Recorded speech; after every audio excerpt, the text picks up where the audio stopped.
Isu tentang partisipasi atlet transgender dalam ranah olahraga kategori perempuan menjadi salah satu hal yang penting dalam hukum olahraga internasional. Isu ini menjadi penting karena menyentuh dua prinsip utama yang seringkali bertentangan, yaitu keadilan kompetitif atau fairness dan inklusivitas atau inclusivity. Di satu sisi, olahraga harus menjamin kompetisi yang adil, tetapi di sisi lain, setiap individu juga memiliki hak untuk tidak didiskriminasi dan berpartisipasi dalam kegiatan olahraga. Dalam ranah internasional, pengaturan mengenai kelayakan atlet transgender banyak dipengaruhi oleh kebijakan yang ditetapkan oleh International Olympic Committee melalui Olympic Charter.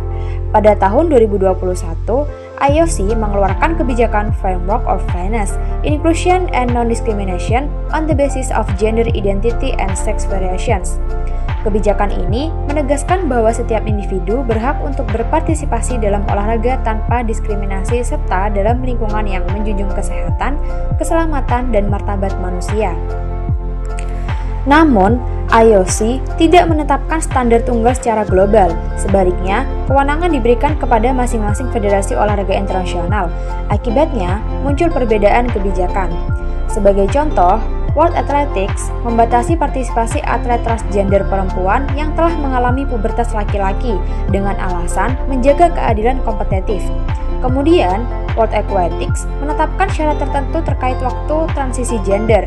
Bahkan, World Rugby melarang partisipasi atlet transgender perempuan dalam kategori perempuan karena mempertimbangkan faktor keselamatan dan potensi keunggulan fisik. Kebijakan-kebijakan ini pada dasarnya berlandaskan prinsip fairness, yaitu menciptakan level playing field agar kompetisi tetap adil. Namun, di sisi lain, kebijakan tersebut juga menimbulkan kritik karena berpotensi bertentangan dengan prinsip non-diskriminasi dalam hukum hak asasi manusia internasional. Dalam Universal Declaration of Human Rights, khususnya pasal 2, ditegaskan bahwa setiap orang berhak atas hak dan kebebasan tanpa diskriminasi.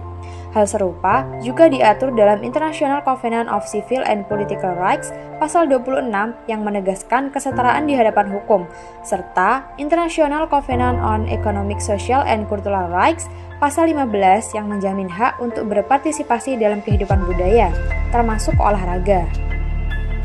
Untuk menilai apakah pembatasan tersebut sah, digunakan prinsip proporsionalitas yang meliputi tujuan yang sah, kesesuaian, kebutuhan, dan keseimbangan.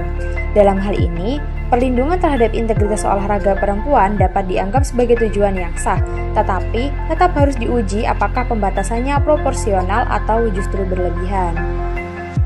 Berbeda dengan tingkat internasional, di Indonesia persoalan ini menghadapi tantangan berupa kekosongan hukum.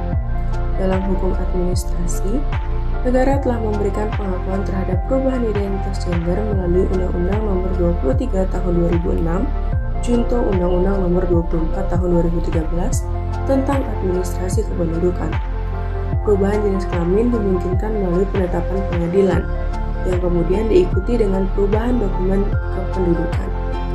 Pengakuan ini juga dijamin oleh Undang-Undang Dasar 1945, khususnya pasal 28 di ayat 1 tentang kepastian hukum, pasal 28I ayat 2 tentang non-diskriminasi, pasal 28G ayat 1 tentang perlindungan diri dan martabat.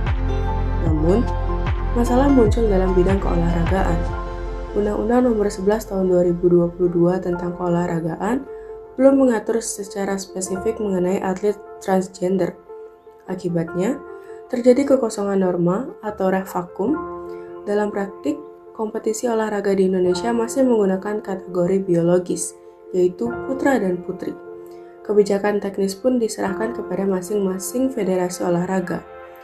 Hal ini menimbulkan ketidaksinkronan antara pengakuan identitas secara hukum dengan implementasi dalam olahraga. Sehingga, meskipun seorang telah diakui secara hukum sebagai seorang perempuan, belum tentu dapat berkompetisi di kategori perempuan. Kondisi ini menunjukkan bahwa kepastian hukum masih bersifat parsial. Selain itu, tidak adanya standar nasional juga berpotensi menimbulkan inkonsistensi, bahkan diskriminasi. Sebagai kesimpulan, baik di tingkat internasional maupun nasional, isu keikutsertaan atlet transgender masih menghadapi tantangan besar, Di tingkat internasional, terjadi ketegangan antara prinsip keadilan dan inklusivitas, serta fragmentasi kebijakan antar federasi olahraga. Sementara di Indonesia, terdapat kekosongan hukum yang menyebabkan ketidakpastian dalam implementasi. Oleh karena itu, diperlukan regulasi yang lebih komprehensif, yang mampu menyeimbangkan antara keadilan kompetitif dan perlindungan hak asasi manusia, sehingga olahraga dapat menjadi ruang yang adil sekaligus inklusif bagi semua individu.